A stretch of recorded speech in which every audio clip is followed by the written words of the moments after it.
big visions are built brick by brick. Sometimes small, consistent actions are more transformative than sweeping changes. Growth doesn't happen without growing pains.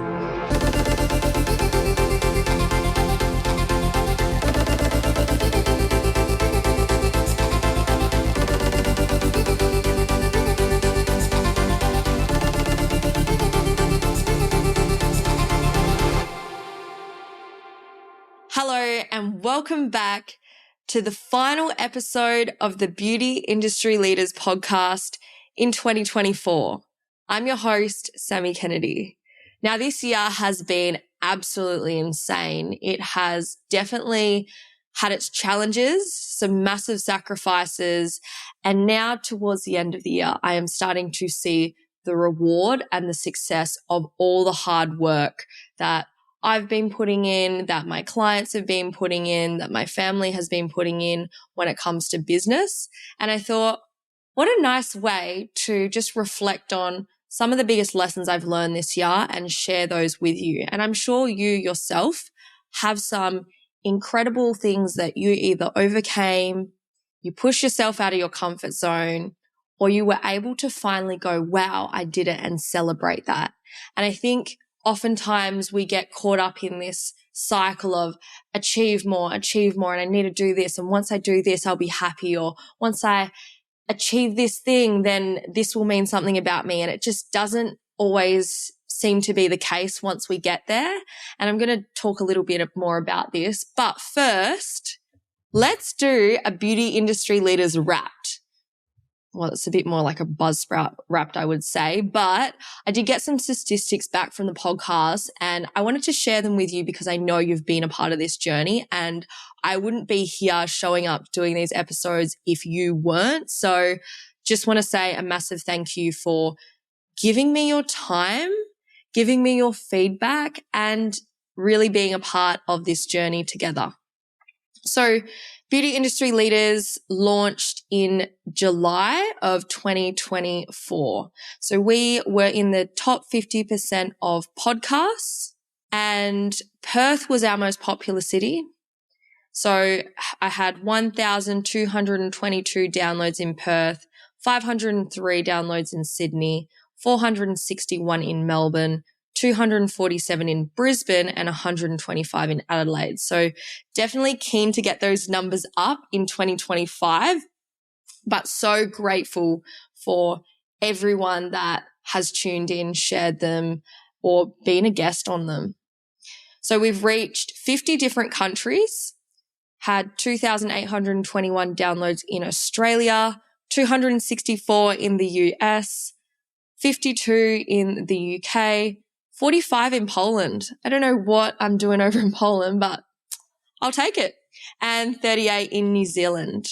And the top episodes that you loved were Risk vs. Reward, Knowing When to Expand Your Empire with Celine McSweeney.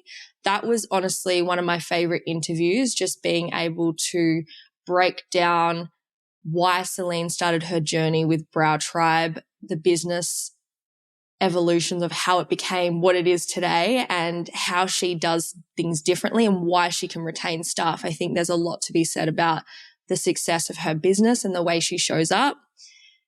Then there was the not so beautiful side of the beauty industry. That was my very first episode. And I think that obviously got a lot of downloads because number one, it's the first thing people go look at. And number two, it was just really relatable in the sense of what goes on behind the scenes and how a lot of people who are family or friends or partners, they don't really understand the journey of owning a business in the industry and the long hours, the cancellations, trying to deal with people who are going back and forth, trying to haggle on the price. It's like, I'm not a discount store, leave me alone. But I think that was a really highly relatable episode for a lot of people. We then had the Scarcity, Sales and Scale with Kayla Lee, Why Your Beauty Business Isn't Growing, Myth versus Reality, and Mastering Business Structures to Create Strategies for Success with Isabel Violet. I'm going to also assume that some of these episodes are the top episodes because they were the first ones, I've found that with the podcast, the first week or two, you've always got like your die-hard fans, the people who are there showing up every single week. But I noticed a lot of the downloads with the episodes are almost going back a month and a half. So people obviously have things going in their life, they're catching on. So it's really interesting to see how a podcast, I guess, work as a tool in your business as well. I have really attracted some incredible clients through this podcast. And I think it's more so because you're developing that relationship with people on a deeper level. You build that know, like, and trust. They get to know you on a more personal level than just Instagram or TikTok or Facebook. For me, I would totally delete my social media if I could. And I did do it earlier this year. I got rid of Instagram for 3 months, my personal Instagram, not my business.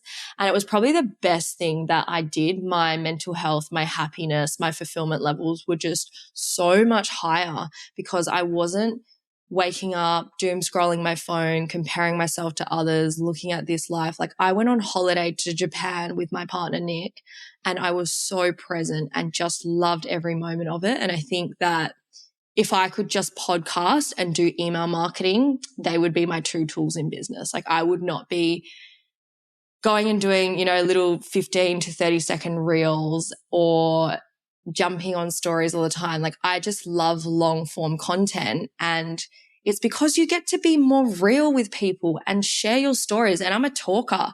I struggle to articulate things that are complex and deep within 15 seconds, 20 seconds. So having the podcast has just been amazing. And I think I was scared at first. One of the things that when I went to launch this podcast, I was going through a really rough time. I had someone who had unfortunately gone and taken one of my trainings, and she was starting to sell it to other people, the strategies within it.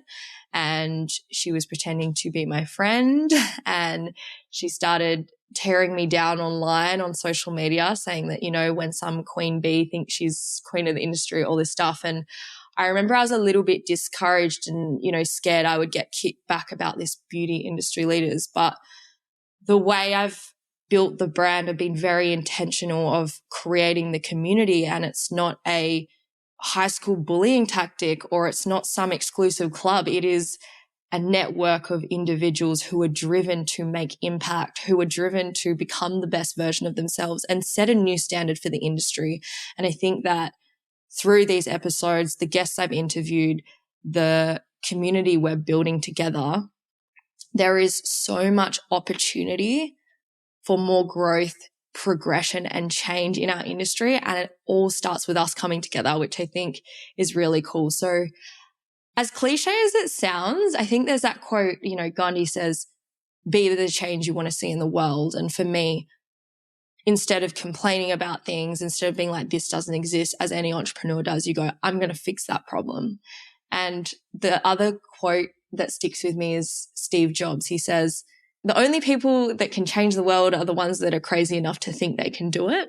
And I think that that's something that deeply resonates with me as well. So it's just like 2025 is going to be my year of going all in and just giving myself and beauty industry leaders the focus and the attention it deserves to create more impact in people's lives and start changing the narrative of how we show up as business owners, how we show up as entrepreneurs, how we show up in the beauty industry, because there is just a whole nother world out there that we aren't yet reaching. So I'm excited. So yeah, it has been amazing. And I can tell you right now, behind the scenes, I have been so challenged to show up every single week and make sure I've got a podcast episode recorded in time. Like today, I just wanted to lay in bed and relax after a massive week working, 14-hour days, bowling, hiring manager, setting up all the team so I can step away and really focus on my own stuff in 2025. And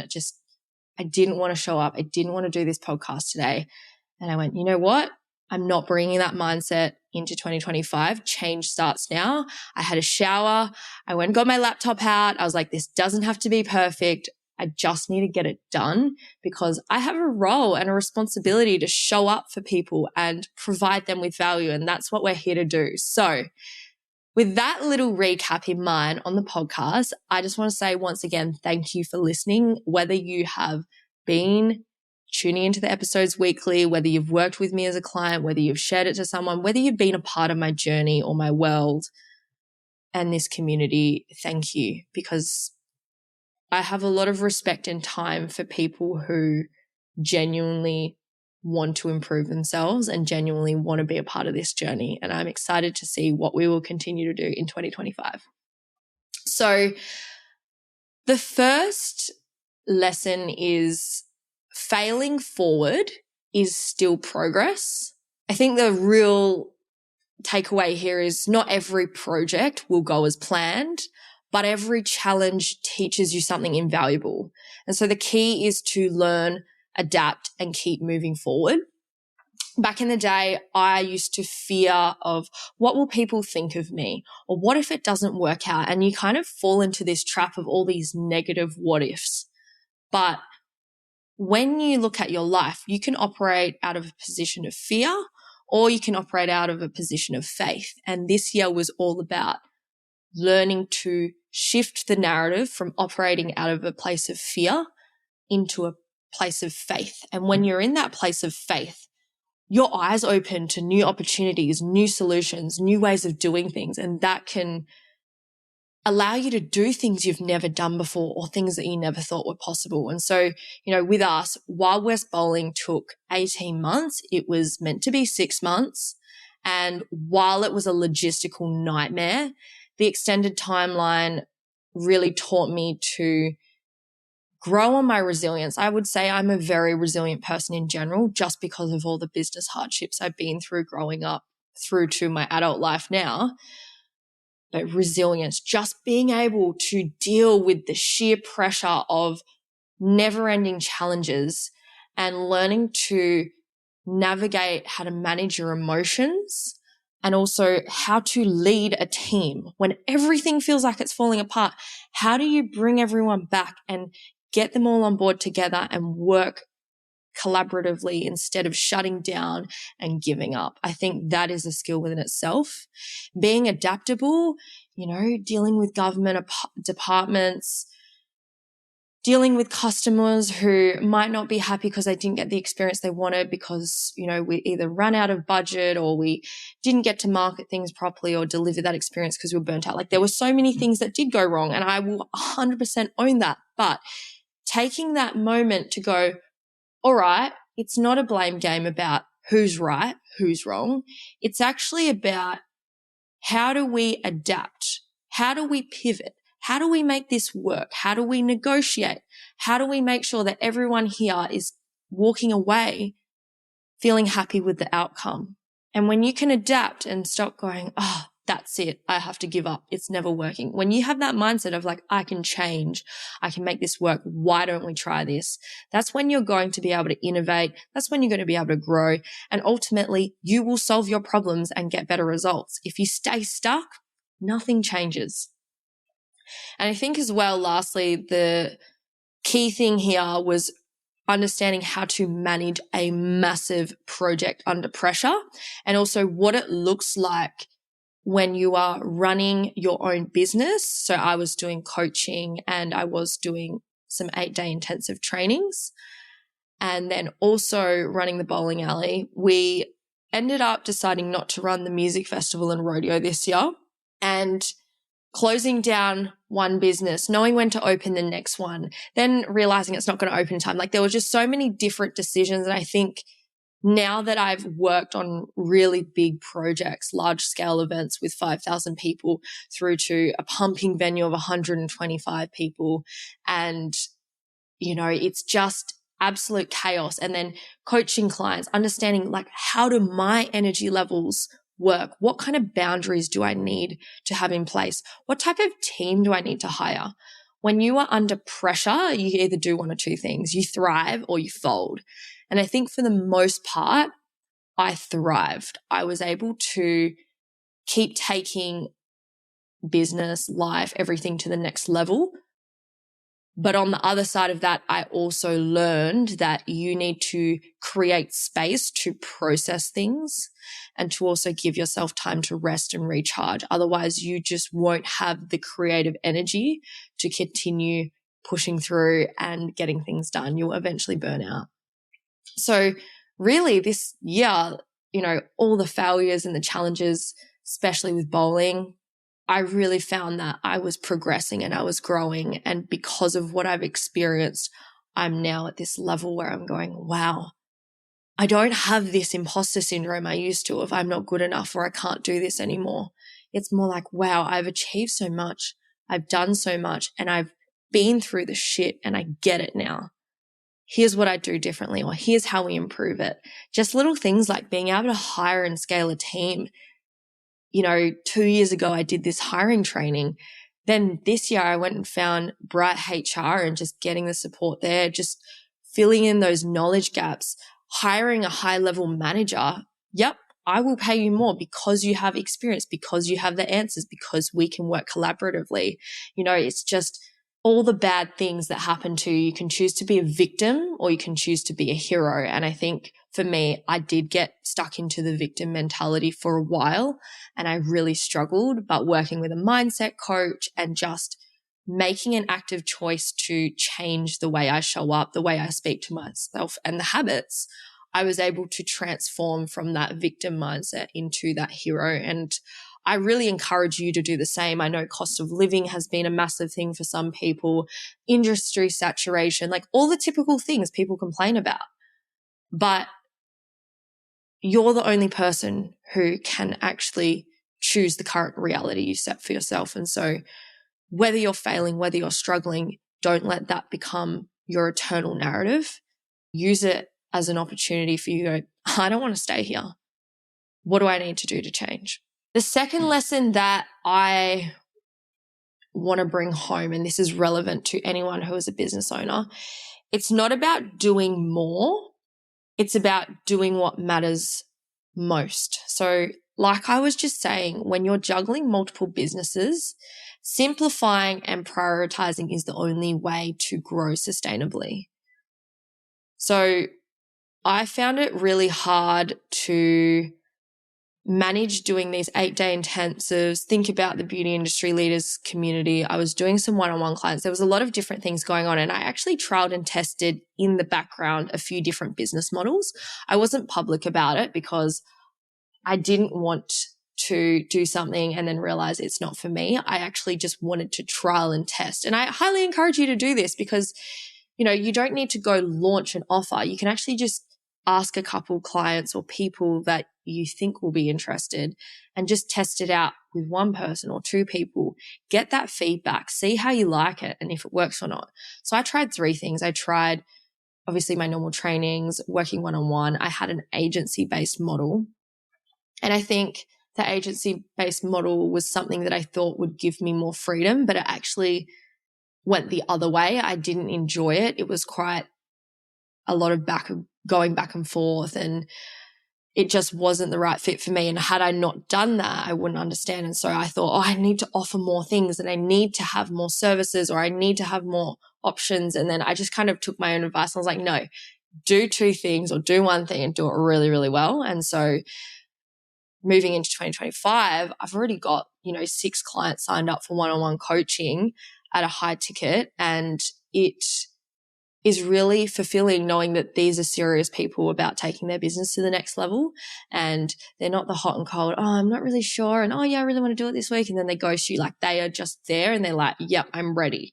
And then I've got the community, which is growing up, and I've got people on like ready for that too. So it's not about offering everything. It's just about finding a couple of things that work really well and having those systems in place so you can scale. So do you need to have automations and workflows set up? Do you need to have a team?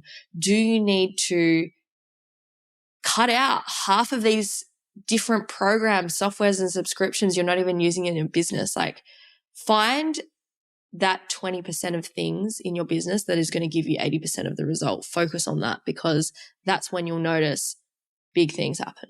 This one, number 3, I think it really drives home the message of how I believe being a leader is such an important role.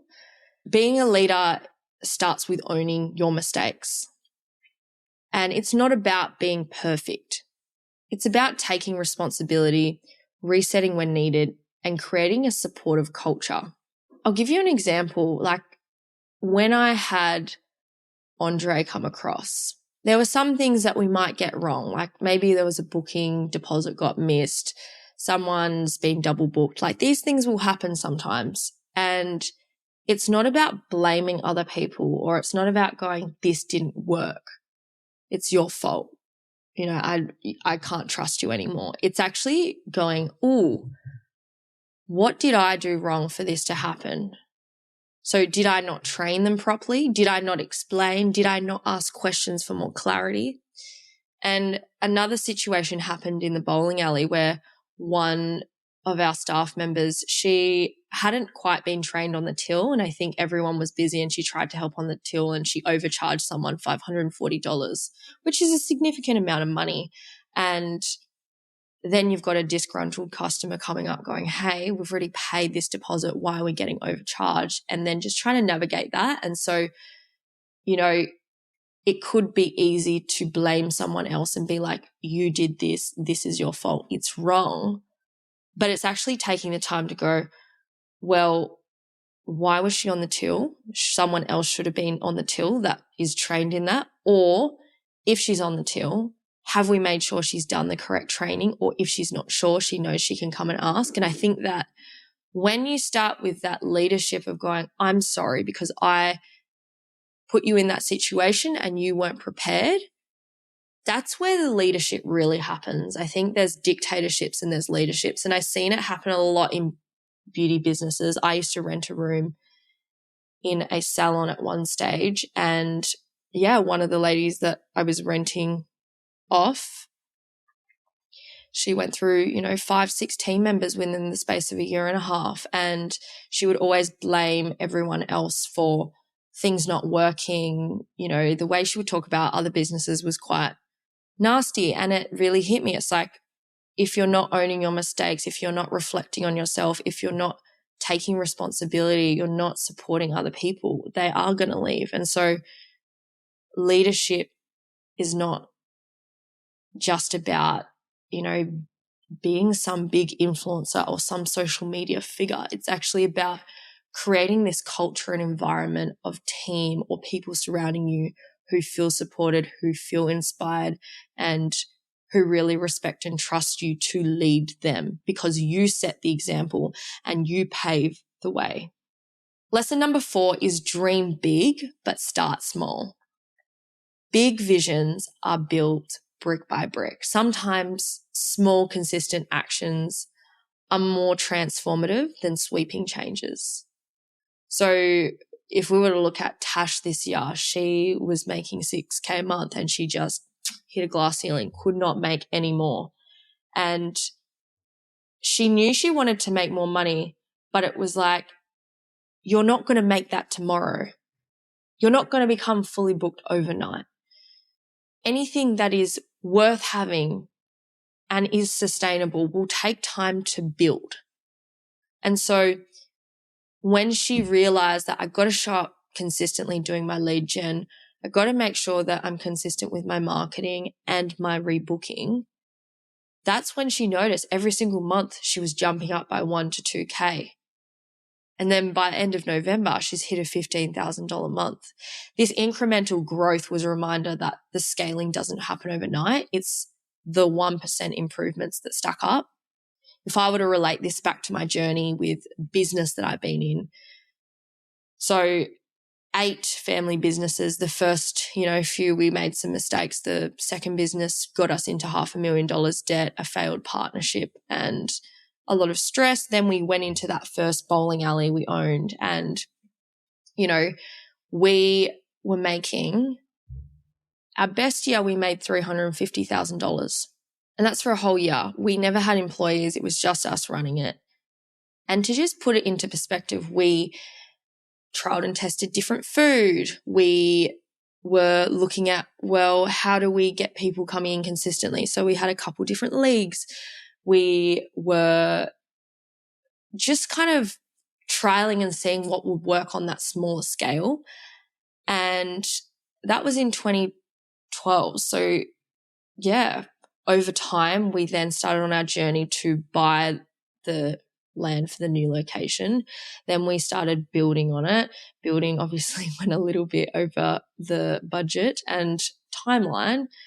But what we did find was, because of all of the small things that we'd learn over time and we've been able to implement, opening this business, we have hit over 6 figures in our first month of operation. And so could we have done that straight off the bat if we didn't have the experience or we didn't trial and test different things in the past? Probably not, because we wouldn't have known what we were in for and we wouldn't know how to handle it and manage it. So if you think about it with your beauty salon or your coaching or anything like that, you start off by yourself. You do the long hours, you build the clientele, and then you add a new team member. And then you get her booked, and then you start growing again, and then you just keep adding. But you don't just go, I'm going to blow 250, 500 grand on a fit out, hire 10 staff straight away and go, yep, we hope the clients will come in.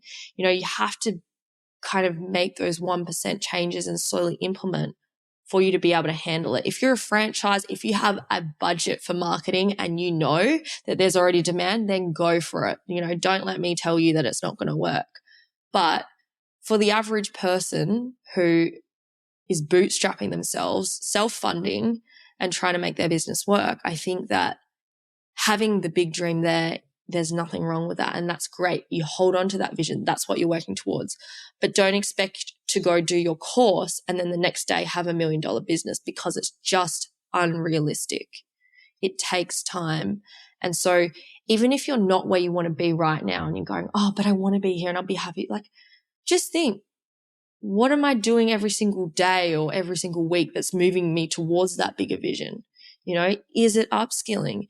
Is it changing the layout of your business? Is it hiring a new team member? What are those little things that you're doing now that are pushing you towards that big goal you want to achieve in the future? All right, lesson number 5. Mindset is the ultimate game changer. Success starts in your mind. Without shifting limiting beliefs, even the best strategies won't work.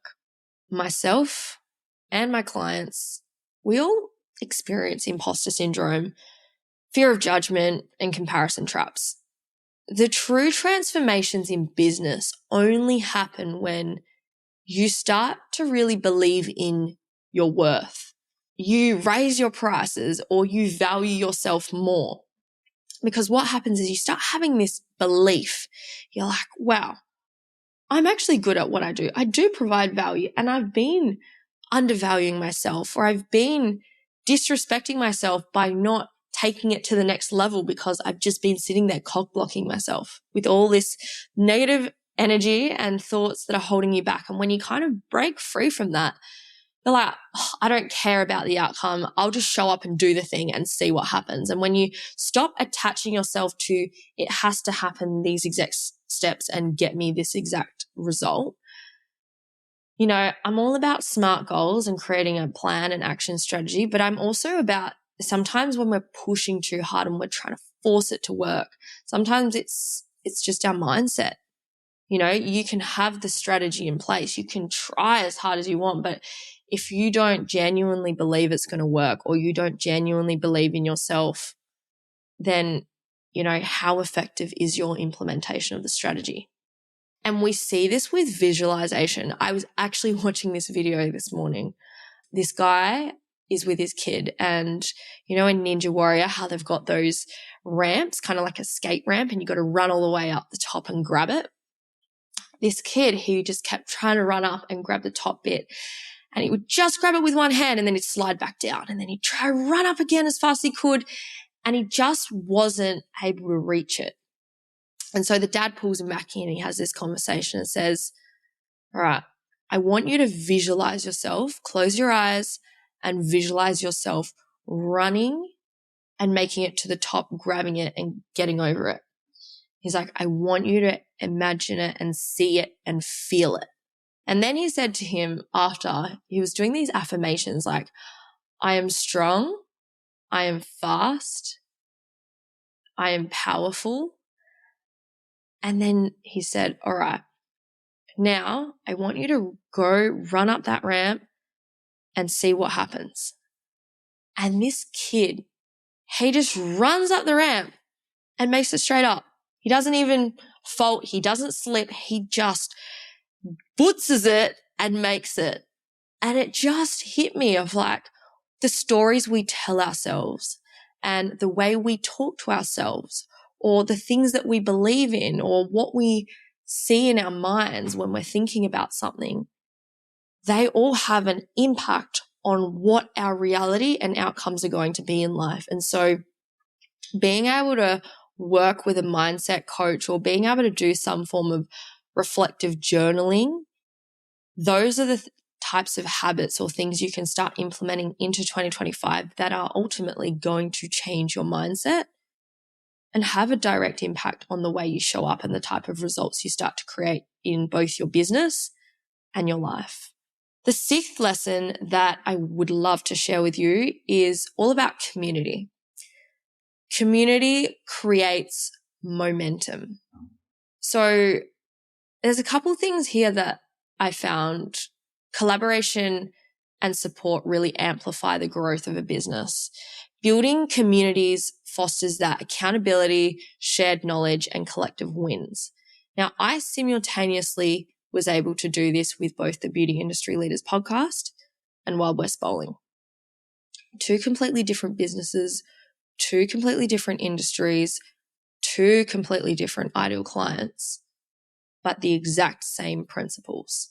So with Beauty Industry Leaders, I was sharing the behind the scenes of my thought process and why I was creating the podcast. And then I'm sharing behind the scenes about my life and business and the challenges I was going through, the lessons I was learning and the successes I was experiencing, and not making it this whole picture perfect Instagram, wow, look at me, I'm doing all these great things and I'm so great. Like, it was nothing like that. It was like, here's what people don't see. It's not all negative, but it's also just shining that reality of like, it's okay. We're all going through our own things and finding out how to get through them. And I also didn't want to be that person who was only showing, here's the outcome once it's finished and here's how good it is. Wow, it's done. You know, I was like, let's show the journey. Let's show the process. And so what I did was with Wild West Bowling and also Beauty Industry Leaders was document the journey. And so what happens is when you start documenting your journey, you start building more know, like, and trust and creating a connection with people, and they feel invested in the journey. And if you don't believe me, just think about any reality TV show you've ever watched, Love Island, My Kitchen Rules. You get attached to the people you want to win, right? You've got the favorite characters and you got the people you don't like. You are showing up and you are watching their journey and you're like, damn, I am so invested waiting for the next episode to come out. And it's the exact same principle when it comes to our marketing and business. Think of your Instagram as a reality TV show. Think of your Facebook as a reality TV show. Are you posting engaging content that people want to see more and they're hanging on by a thread? You know, just recently I was like, I'm just going to do something random. I'm going to start filming me trying to create these soft serve ice creams because I suck at them. But I've actually been getting better and I'm like, cool, that's a journey. People are like, how's your ice cream making skills go? My one-on-one mentor, Brooke, she said to me, Sammy, I think you need to work on your ice cream skills. At least you're good in business though. And I just like lost it laughing. But, you know, just being able to find things that aren't always about the thing you do, because people will connect and resonate with you more, or they'll like you more. I remember I used to talk about drum and bass. Like, I love drum and bass music. I'm just probably a bit of a psycho, just love and you know, I remember I put something up on my story and I had like 5 people reply to it and I was like, oh, I like you, you're cool, like let's hang out. You know, it's just finding those other things you can connect with people. Or I've had 2 amazing people who listen to this podcast and like, I've been a part of family businesses, I really understand where you're coming from, like thank you. And it just hit me, I was like, oh, I'm actually not alone in this journey. And so reason why I say that is the things that we are usually holding back or we're scared to share with the world, the things that make us maybe feel vulnerable inside, those are, when you share them, the things that will gain you those real long-term community members who love you, who support you, who I guess really just build that genuine connection that you can't get anywhere else. And so if you're not showing your face, you're not sharing your journey, and you don't have to share everything. Like, I don't want to know, your bowel movements or why your ex broke up with you and the fight you had, unless that's all your life's about. But like, I just want to know, what do you get up to on your weekends, and how are you navigating this season of your life? What are your hobbies outside of business? And building a community around that, if we look at a lot of movements within the beauty industry, I think there's going to be a massive movement towards a lot more holistic wellness and being able to take it from just being beauty to having that wellness aspect. So whether that's nervous system regulation, hormonal health, menopause, like just being able to bring these communities of women together who are just not about beauty. It's also beauty and this. And if your business is offering that, then people are like wanting to get involved because it's something that they feel they're going through, other people are going through, and they can connect with about it. And like, how much better is it to connect with people about that stuff than gossiping about someone else? Like, I would join the community. I would be like, yep, let's learn about wellness and how to look after ourselves and stop burning out and run businesses. Like, come join me in Beauty Industry Leaders. That's what we do. So yeah, the community aspect, if you aren't growing or building your own community within your business in 2025, there will be such a shift of really needing to do this. And I say that because robots, AI, technology, social media, even though it's technically connecting us to more and more people and giving us a worldwide reach, essentially, we are more disconnected, isolated, and lonely than ever. And so there will be two types of patterns we see in the future. One will be where robots, AI, tech is just taking off because it is transforming the world. But on the other hand, the need for socialization and community and connection and people being able to do something without having to have technology present, I think that will definitely take off as we continue to see where this next evolution of technology and media takes us. And a great example of it is, with bowling, my marketing messaging is always, if you want to spend time, quality time, whether it's a date night, whether it's with your family, whether it's with your friends, come down to bowling, turn your phones off and just bowl, have a genuine conversation, have a drink, have a laugh, have some good food, because it's those memories that you make that you hold on to, not, oh, what were the last 50 reels I scrolled past to today? Yeah, that's going to stay in my memory bank. That was a real good scroll session, so once again, I'm saying community, like what community are you building? What are your values? What type of people do you want to attract? And how do you make people get involved on your journey? Because, the community you build is what's going to support you in the next chapter of wherever you go. Okay, number 7, trust yourself even when others don't see the vision. Big ideas often look crazy to others until they succeed. Trust your gut and stay true to your vision. People might have not understood why I decided to help my family out with Wild West Bowling, why I decided to launch the podcast, do Beauty Industry Leaders at the same time, and also travel. But for me, my vision of life was I had a high value for being able to provide and lead the beauty industry to a more free and fulfilling future based on having access to business strategy, understanding how to implement AI to get more time freedom back and not be stuck in this state of overwhelm and feeling so undervalued and essentially over time resentful towards what they're doing because they're not seeing any return for all the hard work they were putting in. And so that was one part of it. But then the other part was I really valued my family. I've been on this journey with them for so long. And like I was saying on other episodes, it's either everyone was telling me you choose one or the other. And I was like, well, I care about both and they both mean something to me. And I have ADHD and I'm a Gemini. So that's pretty cop-out answer. But you know what I mean? Like I was like, no, if I want both, I'll find a way to make it work. Like just because you can't do both doesn't mean I can't do both. And, halfway through some of these projects, I even had at the time, a business mentor say to me, you need to pull out of this. This is such a bad idea. There's no way this is going to be a sinking ship and you need to jump off now. And I was like, wow, I can't actually believe that was advice you gave me.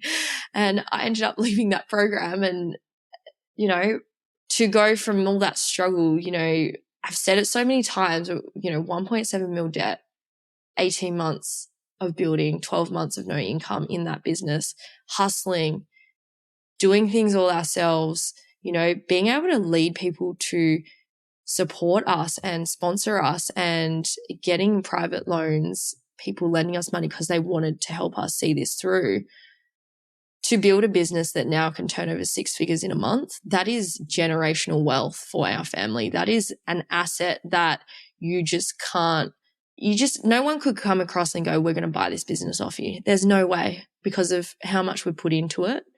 And everyone was crazy to think we could do it. And just, what have you guys gotten yourselves into was kind of the overlooming statement that we were always hearing. But now to see it, once it's built and once you can visually see it, once the podcast was launched and you've seen all these episodes, like it just, some people really are having that logical, scientific mind where everything has to be evidence-based and they have to see exactly what it is for it to work. But, when you're an entrepreneur, you have to be crazy enough to believe in these big visions that no one else can see, and just know that if it's what you want and you're, determined to make it work, it will happen. Might not happen in the way you want and it might not happen in the time frame you want, but it will happen. And so, if you're going on these journeys and you're asking for everyone else's advice, just be aware that, some people aren't going to give you the closure or the reassurance you need. And at the end of the day, you have to be strong in backing yourself, believing in yourself, and continuing to be able to push through even when everyone's telling you, stop, it's not going to work. You shouldn't be doing this. If it is your vision and you see it and you want it, then you'll find a way. Truly believe that. And if you don't believe that, borrow my belief, because damn, this year I'm closing out on a high. Number 8, lesson number 8, growth doesn't happen without growing pains. Scaling a business means facing uncomfortable situations, from managing team dynamics to overcoming personal doubts. There are definitely a lot of times where you're going to be faced with challenges, whether it's people, whether it's finances, whether it's timelines. Like, it can honestly be anything. It could be even relationship problems going on in the background. It could be health problems. Like, sometimes life is going to challenge us to the point where it's testing us and it's pushing us so hard that it's like, do you really want this? And it's a test. Like, are you going to give up or are you going to find a way? That's how I think of it. I think of it like this game. And when you start playing the game, you're like, I'm here to win. I'm not here to lose. So I'm going to play the game. I'm going to give it my all and do the best I can, show up as the best I can, and see what happens. And so instead of always trying to take the easy way out or talk yourself down, start playing big, stop playing small. And if you're always playing small, consider, who am I hanging around all the time? What type of environment am I putting myself in? Is it one that expands me or is it one that shrinks me? Because you don't want to be in those places that shrink you. And for you to be strong and for you to grow, you have to go through things. You can't, unfortunately, just reach the end point, and it's all easy. I remember when I was younger, my wisdom teeth were coming through. I got so sick. I got them taken out. Like the fact that they were growing through, I was in so much pain. And, you know, probably not a great analogy because I did get them taken out. But I remember when I broke my leg as well and I snapped both bones ice skating. I was 10 years old, tripped forward and fell, and yeah, everyone's like carrying me out on a stretcher, got taken to the hospital. And I never forget that bone growing back. I had a few falls. I had a few things go wrong in my recovery. And, you know, to be able to strengthen that bone break, it's like, obviously I'm not a radiologist or an osteologist or whatever they're called, but the bone took time to grow back and it grew back stronger, but it did take time. And so it was painful. It restricted me. It challenged me. But who I became adaptable. I became patient. And so Alex Hormozy says a really great video or quote. I can't remember where I always see it. I think it's Instagram. One of his reels always goes viral. It says, you know, if you ask for your child to be strong, would you give them an easy life? It's like, because if you give them an easy life, they're not going to be strong. They're not going to be resilient. They're going to have everything so easy. And so sometimes the toughest people I know are the ones who have been through the most, or the kindest people I know are the ones who have been through the most. And that's because those events within their life have humbled them and they've taught them a lot of lessons that really help them evolve into the person they are. And so, you know, if you feel like you're going through something, if you're challenged, if you're struggling, if you feel like your whole world's closing in, it's just because this season of your life is a season of growth. And what comes out on the other side of all that growth and challenge is beautiful successes, rewards, lessons, and things that you don't realize at the time when you're struggling, but after you have so much gratitude for. And like one thing one of my mindset coaches said to me was, you shouldn't always be going through painful or pressure or challenging things just to have gratitude or just to have that level of growth. I think it's also just realizing that whatever you're doing, it's going to be uncomfortable. It's going to feel uncomfortable and you've got to embrace it. And when you embrace it and you allow it to flow, that's when you start to notice the evolution of the next version of you or the next season of you. And so if you want to grow in 2025, it's not going to be staying in the same place, doing the same thing that you've always done. It is going to take some discomfort to get you to where you want to be. Number 9, celebrate the wins, big and small. Growth isn't just about revenue. It's about transformation, impact, and the joy along the way. You know, from seeing salon owners become fully booked to watching one of my one-on-one clients, Courtney, inspire her clients with holistic fitness transformations. This year has been so much more than just numbers. And I think sharing these stories keeps the journey meaningful. Often we look at success metrics as a number in our bank account or how many followers we have or how many likes or views we got, all these superficial things. But I think for me, you know, really celebrating wins is, did you follow your routine today? Did you remember to eat all your meals? Did you create some space for you to do something for you? Did you call someone that you cared about? Did you hold yourself to that boundary you said you were going to create? Did you tell a client no because you realized that they were wasting your time and they were disrespecting you? Like all the wins, they don't have to always be massive things of like, oh, I just bought a new house or I bought a new car. You know, it might be, wow, I was able to consistently save $100 per week.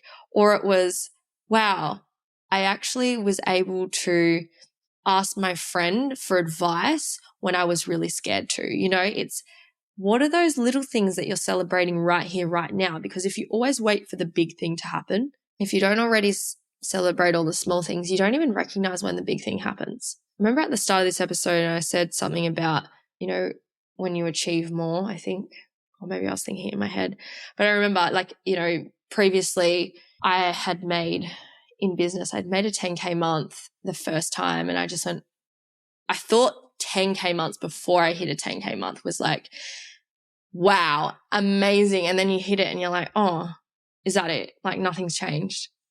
And then 20K. And then just recently hitting over 100K. And I was like, wow, nothing's actually changed. I don't know what I was expecting. I was, thinking my life was going to be crazy. Am I now driving a Lambo? No. Am I now, in Europe for the whole summer? No. Like, I don't know. I'm just pulling the piss, but do you get where I'm coming from? It's like, even when I was doing influencer work back in the day, not that I am proud of that because I'm not a fan of the whole influencer market, but I remember thinking as soon as I get that K, life's going to change. I'm going to get more brand, partner, collaborations, opportunities, and nothing changed. Ticked over, hit 10K followers, and wow, still the same person. Didn't magically become a celebrity overnight. You go viral. What happens? Wow, you got some extra views, you got some comments. Are they people that are actually going to buy from you? Probably not. And so not to dampen those wins, because, sometimes for some people they are great achievements and that's amazing. I'm not going to take that away from everyone, but it is more, what are the wins that you're celebrating? Is it always the success metrics? Is it these vanity metrics, I would say? Or is it more of a holistic, encompassed version of success, your health, your wealth, your relationships, your habits, your lifestyle, think more about that. I just remember going, okay, I'm going to make a commitment to myself to getting 10,000 steps. At one stage, I was just on my laptop all day working and, I was hitting like 500 to 1,000. It was terrible. And so that was a win for me. And so create the milestones, celebrate the small steps to get there, have those wins. And then over time, you'll start to notice when you do reach those bigger goals, they become more fulfilling and they become more enjoyable and worth celebrating, because you truly feel like it is an achievement. But if you don't start doing it now and you don't recognize the smaller things, you're just constantly going to want more, more, more, more, more. And what happens when you have more? You still don't appreciate it. You still don't recognize it and you don't feel anything. And the last lesson number 10, the journey is the destination. As cliche as it sounds, it is so true. The biggest growth often happens in the process, not the end result. Enjoying the journey makes every step worthwhile. Whether it was launching bowling or building beauty industry leaders or reflecting on all the challenges that I've had with managing a team and taking the business from being small scale to large scale, each experience has shaped me into the person, the coach, the leader that I am today. And really being able to go, am I enjoying doing this along the way? Because if I'm hating it, I'm not going to enjoy the outcome and I'm not going to be proud of it. If I didn't enjoy creating modules, if I didn't enjoy coaching clients, if I didn't enjoy doing these podcast episodes, so what? Oh my gosh, hit 10,000 downloads, or I'm not going to be happy or proud of it. And I think the same happens with these businesses. People think, oh, I will get all these fit outs done and have multiple locations, or I'll have this amount of staff. But if you're not enjoying the process or you're not growing throughout the process and it's not fulfilling for you, why are you doing it? Because if you don't take a moment to step back, pause and reflect and think, how am I making this process enjoyable for myself? And it's got to be something that excites you to get out of bed in the morning and go all in, because it won't last long term if it doesn't. And so every single day is going to be different. There's going to be days where you feel like you're on top of the world. There's going to be days where you feel like giving up and it's too much.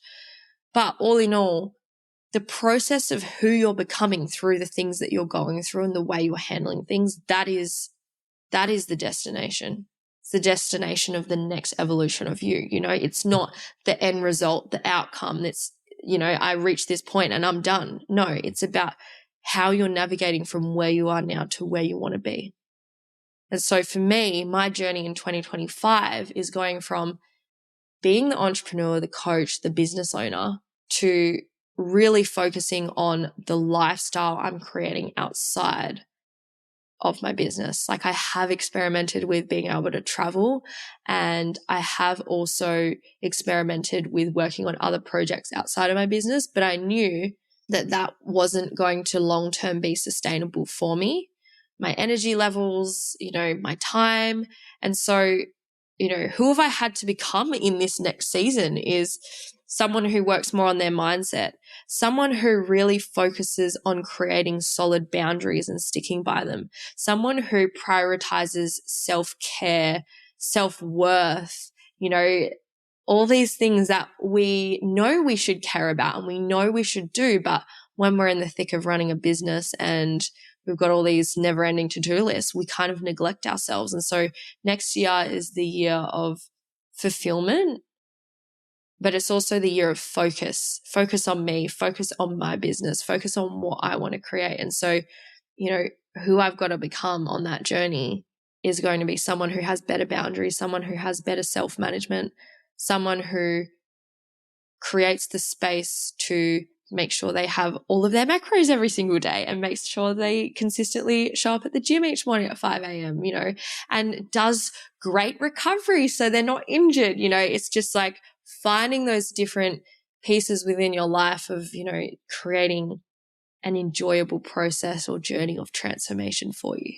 So that is everything that I wanted to put into today's episode.